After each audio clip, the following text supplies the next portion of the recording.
வணக்கம். திசைகளின் 10 மணி செய்திகள். புதிய தலைமை நீதிபதி நியமன விவகாரம் அமைச்சரவையில் விவாதிக்கப்பட்டது. நீதி பரிபாலன துறையில் காலியாகியுள்ள நாட்டின் புதிய தலைமை நீதிபதி நியமனம் குறித்து இன்று நடைபெற்ற அமைச்சரவைக் கூட்டத்தில் விவாதிக்கப்பட்டதாக அரசாங்க பேச்சாளர் டத்தோ ஃபாமி ஃபசில் தெரிவித்தார். தலைமை நீதிபதி பொறுப்பிலிருந்து நேற்று பணி ஓய்வு பெற்ற துன் தங்கு மைமுன் துவான்மாட்டிற்கு பதிலாக புதிய தலைமை நீதிபதி ஒருவரை நியமிப்பது தொடர்பில் துணை பிரதமர் டத்தோஸ்ரீ டாக்டர் ஹமட் ஜயீத் ஹமிடி தலைமையில் அமைச்சரவையில் விவாதிக்கப்பட்டது. ஆனால் விவாதம் மிக ஆழமாக இல்லை என்று டத்தோ ஃபாமி குறிப்பிட்டார். 2 நாட்களுக்கு முன்பு பிரதமர் துறையின் மாதாந்திர கூட்டத்தில் பிரதமர் டத்தோஸ்ரீ அன்வார் இப்ராஹிம் இந்த பிரச்சினை குறித்து விவாதித்து இருப்பதையும் டத்தோ ஃபாமி சுட்டிக்காட்டினார். தாய்லாந்தின் துணை பிரதமரும் உள்துறை அமைச்சருமான பம்தம் வி சாயசாய் அந்நாட்டின் காற்பந்து பிரதமராக நியமிக்கப்படவிருக்கிறார். நாளை வியாழக்கிழமை நடைபெறவிருக்கும் சிறப்பு அமைச்சரவைக் கூட்டத்திற்கு பிறகு காற்பந்து பிரதமராக பம்தம் வி சாயசாய் பதவி உறுதிமொழி எடுத்துக் கொள்வார் என்று அந்நாட்டின் 2வது துணை பிரதமர் சூர்யா ஜுவாங்ருங் ருவாங்கிட் உறுதிப்படுத்தினார். தாய்லாந்து பிரதமராக பொறுப்பு வகித்து வந்த 38 வயது பே தொங்தான் ஷினவத்ராவை அந்நாட்டின் அரசமைப்பு நீதிமன்றம் நேற்று இடைநீக்கம் செய்தது. அண்மையில் கம்போடியாவின் முன்னாள் தலைவர் ஹுன் சென்னிடம் ஷினவத்ரா தொலைபேசியில் பேசியிருந்தார். அந்த தொலைபேசி உரையாடல் சமூக ஊடகத்தில் கசிந்து பெரும் சர்ச்சையாக மாறியது. அந்த 17 நிமிடங்கள் தொலைபேசி உரையாடலில் தாய்லாந்து ராணுவ தளபதியை தன் எதிரி என ஷினவத்ரா குறிப்பிட்டதாக கூறப்படுகிறது. இதனைத் தொடர்ந்து ஷினவத்ரா பதவி விலக கோரி தாய்லாந்தில் ஆர்ப்பாட்டம் வெடித்தது. கடந்த 2024ஆம் ஆண்டு நாடு முழுவதும் உள்ள உயர்கல்விக் கூடங்களில் 222 மாணவர்களுக்கு HIV நோய் கண்டிருப்பது உறுதி செய்யப்பட்டுள்ளதாக சுகாதாரத்துறை அமைச்சர் டத்தோ லுகானிஸ்மான் அவாங் சவுனி தெரிவித்துள்ளார். அந்த நோய் கண்ட பல்கலைக்கழக மாணவர்களில் பெரும் பகுதியினர் 18 முதல் 19 வயதுக்கு உட்பட்ட மாணவர்கள் ஆவர்.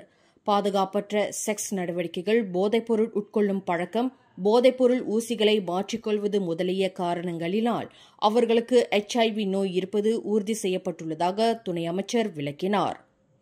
அதேவேளையில் கடந்த 2020ஆம் ஆண்டிலிருந்து 2024ஆம் ஆண்டு வரை HIV நோய் கண்ட உயர்கல்விக்கூட மாணவர்களின் மொத்த எண்ணிக்கை 1091 பேராகும் என்று நேற்று நாடாளுமன்ற மேலவையில் கேள்வி நேரத்தின் போது டத்தோ லுகோனிஸ்மான் இதனை தெரிவித்தார். நெகிரி செம்பிலான் மாநிலத்தில் குறிப்பிட்ட பூங்காக்கள், கடற்கரைகள் உட்பட சில பொது இடங்களில் மதுபானம் அருந்துவதற்கு தடை விதிக்கப்பட்டுள்ளதாக மாநில மந்திரி பசார் டத்தோஸ்ரீ அமினுடின் ஹருன் தெரிவித்தார். பாக்டிக்சன் கடற்கரை பகுதியில் மதுபானம் அருந்துவதற்கு முழுமையாக தடை விதிக்கப்பட்டுள்ளதாக அவர் குறிப்பிட்டார். தவிர பொது மைதானங்கள், குழந்தைகள் விளையாட்டுத் தலங்கள் மற்றும் பொழுதுபோக்கு பூங்காக்களில் மதுபானங்களை உட்கொள்வதை தடை செய்ய தனது தலைமையிலான மாநில அரசாங்கம் முடிவு செய்துள்ளதாக அமினுடின் தெரிவித்தார். மக்களிடமிருந்து கிடைக்கப்பெற்ற அதிக எண்ணிக்கையிலான புகார்களை தொடர்ந்து மாநில ஆட்சிக்குழு கூட்டத்தில் இந்த முடிவு எடுத்துள்ளதாக அவர் தெளிவுபடுத்தினார். இந்த உத்தரவை மீறுகின்றவர்களுக்கு 2000 வெள்ளி வரை அபராதம் விதிக்கப்படும் என்று அவர் நினைவுறுத்தினார். எரிபொருள் வாராந்திர விலை நிர்ணயிப்பில் பெட்ரோல் RON 97 மற்றும் தீபகற்ப மலேசியாவில் டீசல் விலை லிட்டருக்கு 3 காசு விலை குறைந்துள்ளது. அவை முறையே லிட்டருக்கு 3 ரிங்கேட் 18 காசு, 2 ரிங்கேட் 85 காசு என்று விலை நிர்ணயிக்கப்பட்டுள்ளதாக நிதி அமைச்சு தெரிவித்துள்ளது. பெட்ரோல் RON 95 விலையில் எந்த மாற்றமும் இல்லை. அது லிட்டருக்கு 2 ரிங்கேட் 5 காசுக்கு தொடர்ந்து நிலைநிறுத்தப்பட்டுள்ளதாக ஓர் அறிக்கையில் நிதி அமைச்சு குறிப்பிட்டுள்ளது.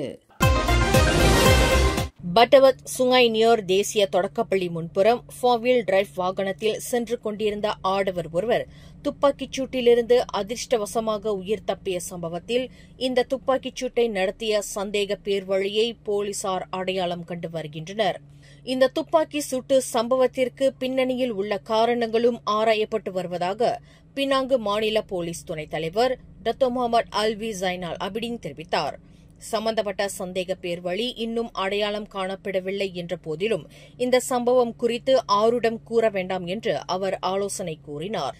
நேற்று மாலை 5:40 மணியளவில் நிகழ்ந்த இந்த சம்பவத்தில் ஓர் இந்திய நபர் செலுத்திய வாகனத்தை நோக்கி அடையாளம் தெரியாத சந்தேக பேர் வழி நடத்திய துப்பாக்கி பிரயோகத்தில் அந்த வாகனத்தின் மீது 5 துப்பாக்கி தோட்டாக்கள் பாய்ந்தன. 40 வயதுடைய அந்த நபர் தனது மகளை பள்ளியிலிருந்து அழைத்துச் செல்ல வந்தபோது இந்த சம்பவம் நிகழ்ந்தது. இதில் அந்த நபர் மயிரிழையில் உயிர் தப்பினார்.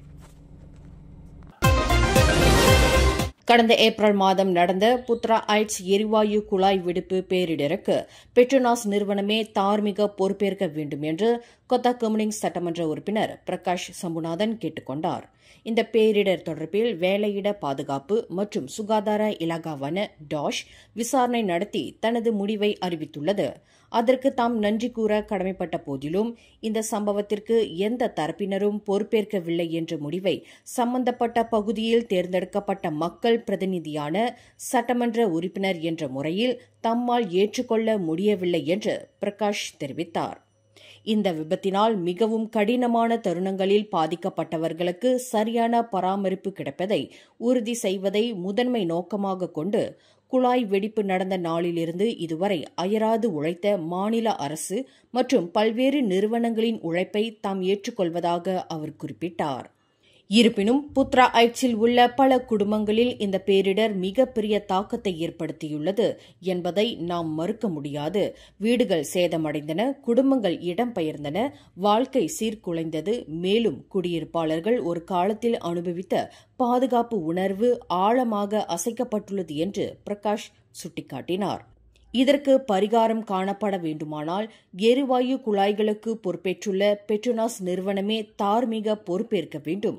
குறிப்பாக பாதிக்கப்பட்ட அனைத்து குடும்பங்களுக்கும் அவர்கள் அனுபவித்த துயரம் மற்றும் பொருள் இழப்புகளுக்கு நியாயமான மற்றும் சரியான இழப்பீட்டை பெட்ரோனாஸ் வழங்க வேண்டும் என்று தாம் கேட்டுக்கொள்வதாக பிரகாஷ் ஒரு அறிக்கையின் வாயிலாக அறிவுறுத்தியுள்ளார். குவாந்தான் புக்கெட்கோ ஆர்டிபி நிலப்பகுதியில் மேற்கொள்ளப்பட்டு வரும் வீடமைப்பு கட்டுமான தளத்தில் பழங்கால வெடிகுண்டு ஒன்று கண்டுபிடிக்கப்பட்டுள்ளது. 250 கிலோ எடை கொண்ட ஏரியல் ரகத்தைச் சேர்ந்த அந்த வெடிகுண்டு மண்ணில் புதையுண்ட நிலையில் கண்டுபிடிக்கப்பட்டதாக குவாந்தான் மாவட்ட போலீஸ் தலைவர் முகமது ஹைடில் மட்டவுட் தெரிவித்தார்.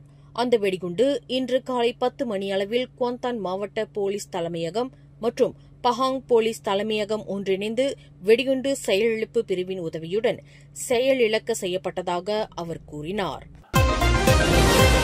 கந்திங் ஹைலண்ட்ஸ் தாமன் செண்டாவானில் பேருந்து ஒன்று தூண் ஒன்றை மோதி தள்ளி கூரை இடிந்து டாக்ஸி மீது விழுந்த விபத்தில் பயணிகள் யாரும் காயமடையவில்லை என்று பந்தோங் மாவட்ட போலீஸ் தலைவர் ஜைஹாம் முகமது கஹர் தெரிவித்தார்.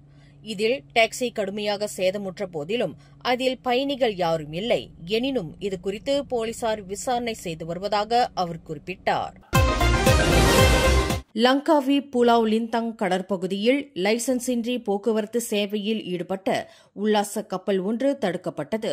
39 பயணிகளுடன் அந்த சொகுசு கப்பல் பயணத்தில் இருந்தபோது கிடா மாநில கடல்சார் அமலாக்க அதிகாரிகள் அந்த உல்லாச கப்பலை தடுத்து சோதனையிட்டபோது அந்த கப்பலின் லைசன்ஸ் காலாவதியாகிவிட்டது என்பது தெரியவந்துள்ளது.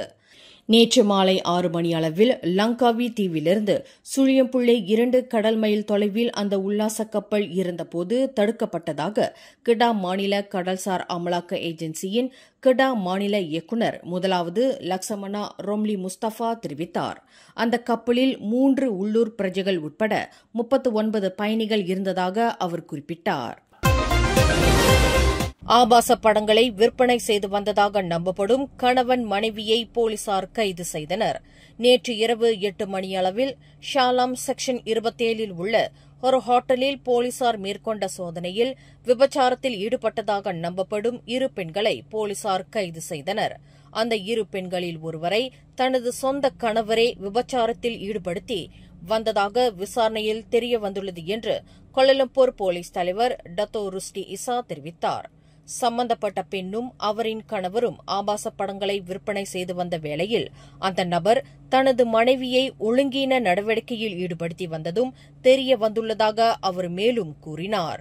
மேலும் செய்திகளை தெரிந்து கொள்ள கீழே இருக்கும் பெல் பட்டனை அழுத்துங்கள். உங்கள் மகிழ்ச்சியை வெளிப்படுத்த லைக் மற்றும் ஷேர் செய்யுங்கள். தொடர்ந்து திசைகளோடு இணைந்திருக்க சப்ஸ்கிரைப் செய்யுங்கள்.